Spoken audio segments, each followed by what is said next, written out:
Hey sis, what are you up to, my silly yarny sister? Socktacular Saturday. I'm just sitting around the house wearing one of my husband's least favorite t-shirts, the hooker. I hates it when I wear this out of the house. So put it on and then I get to sit around the house. I'm working on socks today.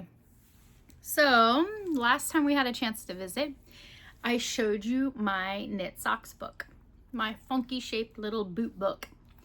I went through the patterns, I went through both of them, thought of the pros and cons about, working as a left-handed person with a graph and how to transpose it.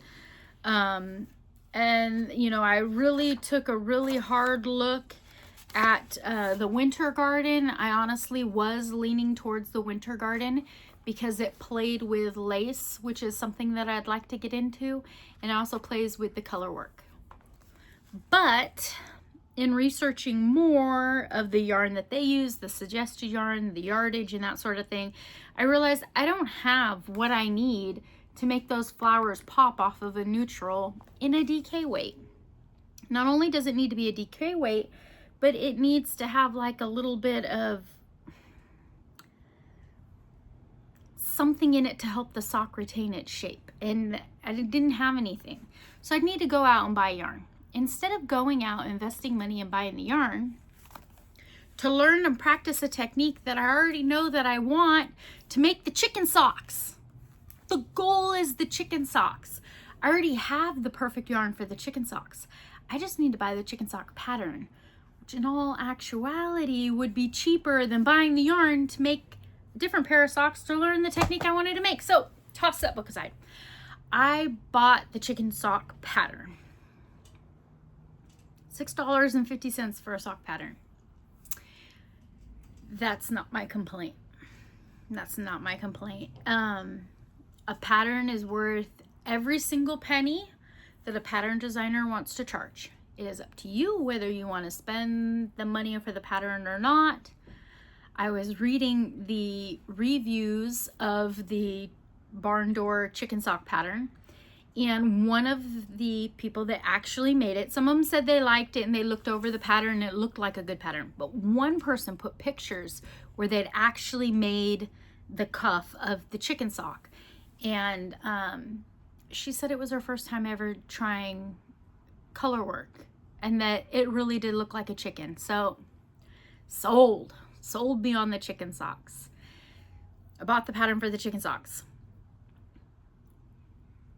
I didn't start the chicken socks because then I got chicken feet and I was like, I don't know, maybe I shouldn't have done that. Maybe I should just poke around with some other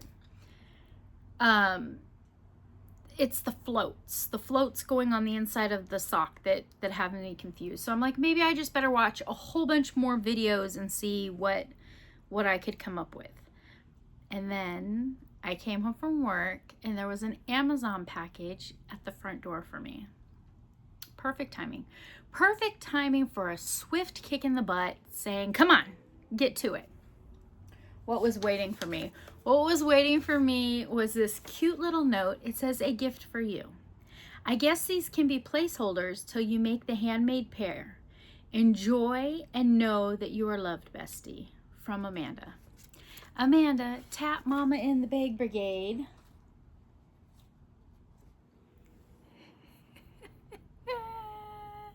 Clucking cute. Aren't they clucking cute? Look at my chicken socks. I needed that. I really did. Perfect timing to just, you know what? Make the chicken socks.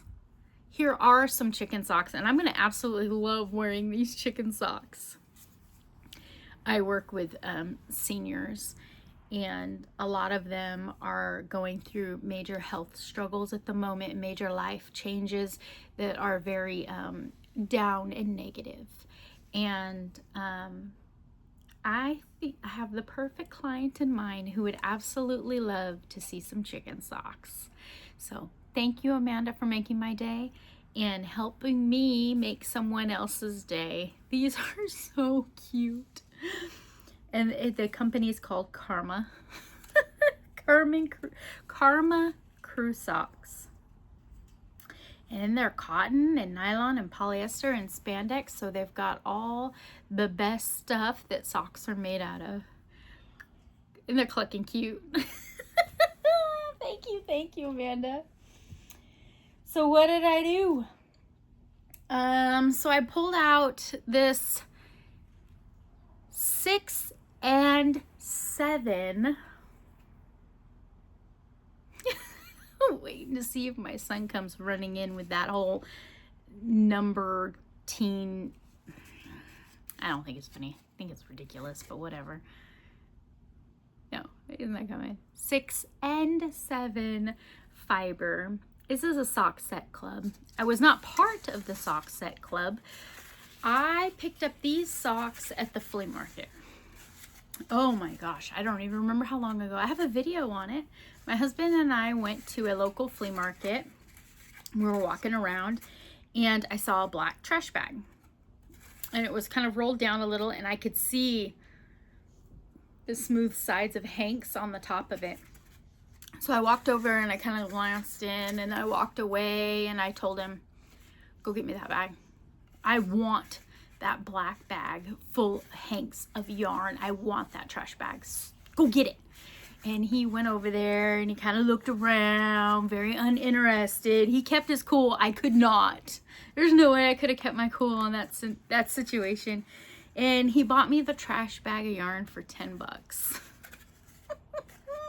And in it was all kinds of LYS hanks of the most beautiful hand-dyed yarn I've ever seen. I have a whole video on it. I'll link the video in the description box below. Go check it out. Some old Amy content. But this is, I've looked it up since. They have a website where they do like the sock of the month and some mystery knit-alongs and that sort of thing. This is there's a full skein called Clover and a mini skein called Milo. And I'm not sure because you can't go back and see the fiber that was in their old sock club sets, but it's called Mountain Home. Clover is superwash Corridel. That is a type of sheep. So I'm thinking Clover might have been their name. I'm not sure if it's a family farm. And then Milo was a superwash merino. Both of them have a bit of nylon in them. The main color that I'm using, Clover, is 443 yards. And it is tweedy-ish. It's hand-dyed. It does have some lavender. It has a bit of orange to it. It's got a bit of brown. Very, very natural, very neutral.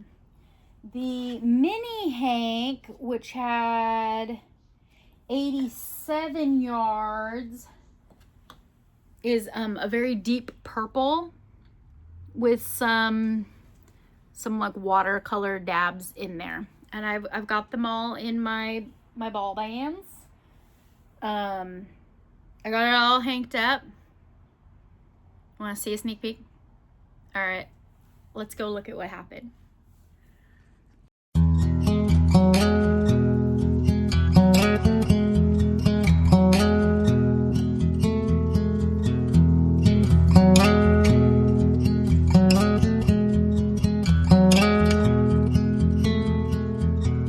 If we tried it, we can make it.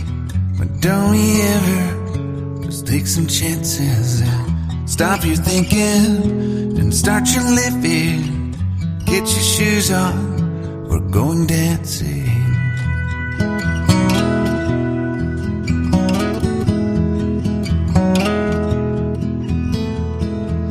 'Cause little problems, we could solve them. Try another, but I know you got one. But there's no hurry, the lifelight's calling. In the van we're driving to Austin.